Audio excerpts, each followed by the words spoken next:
Selamat siang, sebelumnya perkenalkan saya Tania Xelia Sinaga, NIM 114240103. Saya Marani Swaning dengan NIM 114240094. Saya Salsabila Cahya Putri dengan NIM 114240087. Dan kami di sini akan mempresentasikan hasil review kami dari jurnal yang telah kami baca, yang berjudul Associations Between Dietary Greenhouse Gas Emissions, Mortality, and Chronic Disease Risk, a Prospective Cohort Study in Sweden. Yang pertama adalah pendahuluan dan latar belakang. Sistem pangan global saat ini menjadi salah satu kontributor utama perubahan iklim dengan menyumbang sekitar sepertiga dari total emisi gas rumah kaca antropogenik di dunia. Penelitian ini mengkaji hubungan antara jejak karbon makanan yang dikonsumsi dengan resiko kesehatan pada populasi manusia. Studi kohort prospektif dilakukan di Swedia melibatkan 22.388 orang dewasa berusia 45 sampai 73 tahun dengan periode follow up selama 28,5 tahun. Penelitian ini penting karena menghubungkan aspek keberlanjutan lingkungan dengan kesehatan manusia, khususnya dalam konteks pencegahan penyakit tidak menular seperti diabetes dan penyakit kardiovaskular.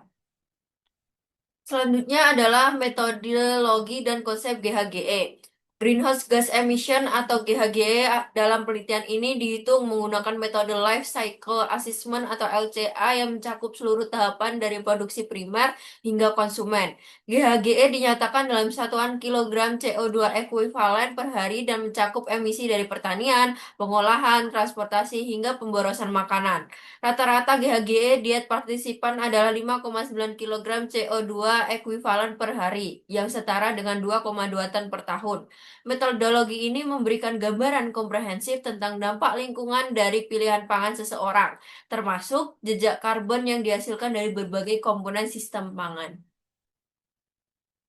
Yang ketiga adalah karakteristik diet tinggi vs rendah GHGE. Analisis menunjukkan perbedaan signifikan antara diet dengan GHGE tinggi dan rendah. Diet dengan emisi tinggi didominasi oleh konsumsi daging dan produk hewani, lemak jenuh, serta alkohol yang lebih tinggi, namun rendah serat makanan. Sebaliknya, diet dengan emisi rendah memiliki proporsi karbohidrat kompleks dan serat yang lebih tinggi, menunjukkan konsumsi makanan berbasis tanaman yang lebih besar. Temuan ini mengkonfirmasi bahwa pola makan yang lebih bergantung pada produk hewani menghasilkan jejak karbon yang lebih besar, sementara diet berbasis nabati lebih ramah lingkungan.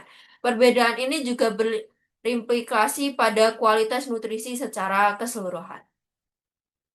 Selanjutnya adalah temuan utama dan dampak kesehatannya. Yang pertama adalah risiko diabetes tipe 2. Diet dengan emisi gas rumah kaca atau GHGI tertinggi berhubungan kuat dengan adanya risiko diabetes tipe 2 yang lebih tinggi yaitu 38%. Hubungan ini linear dan signifikan meski sedikit melemah setelah disesuaikan dengan BMI. Ini menunjukkan bahwa diet yang tidak ramah lingkungan cenderung kurang sehat secara nutrisi. Lalu yang kedua adalah mortalitas dan penyakit kardiovaskular. Risiko mortalitas atau kematian akibat sebab apapun meningkat pada diet dengan GHGE yang sangat tinggi, khususnya risiko mortalitas kardiovaskular yang meningkat pada konsumsi di atas 7,2 kg CO2 ekuivalen per hari. Tidak ada hubungan signifikan dengan kejadian penyakit kardiovaskular baru. Selanjutnya adalah perspektif ilmu tanah dan pangan. Produksi pangan hewani memiliki dampak lingkungan lebih besar karena butuh lahan lebih luas dan menghasilkan emisi N2O dari pupuk serta limbah. Praktik pertanian intensif menyebabkan degradasi tanah dan mengurangi kemampuannya untuk menyerap karbon.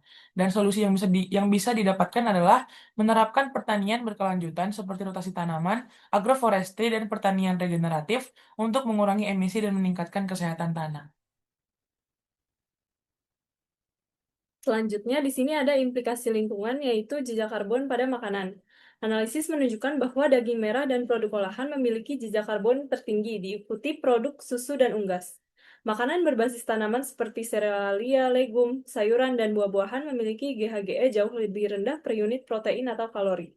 Makanan olahan dan ultra-processed foods umumnya memiliki jejak karbon tinggi karena energi yang dibutuhkan untuk pengolahan dan kemasan serta pemborosan makanan di tingkat konsumen dapat meningkatkan GHGE tanpa memberikan manfaat nutrisi, sehingga efisiensi konsumsi menjadi faktor penting dalam mengurangi dampak lingkungan diet.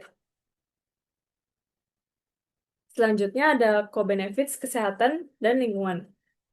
yaitu penelitian tersebut mengonfirmasi adanya co-benefits antara diet ramah lingkungan dan kesehatan manusia. Diet dengan GHGE rendah cenderung memiliki kualitas nutrisi yang lebih baik. Pola ini sejalan dengan rekomendasi Planetary Health Diet yang mempromosikan konsumsi makanan nabati, whole grains, dan pembatasan produk hewani. Sinergisme ini menunjukkan bahwa intervensi diet yang bertujuan mitigasi perubahan iklim dapat sekaligus mengurangi beban penyakit yang tidak menular, menciptakan manfaat ganda untuk keberlanjutan planet dan kesehatan populasi. Selanjutnya ada keterbatasan dan tantangan pada metodologi.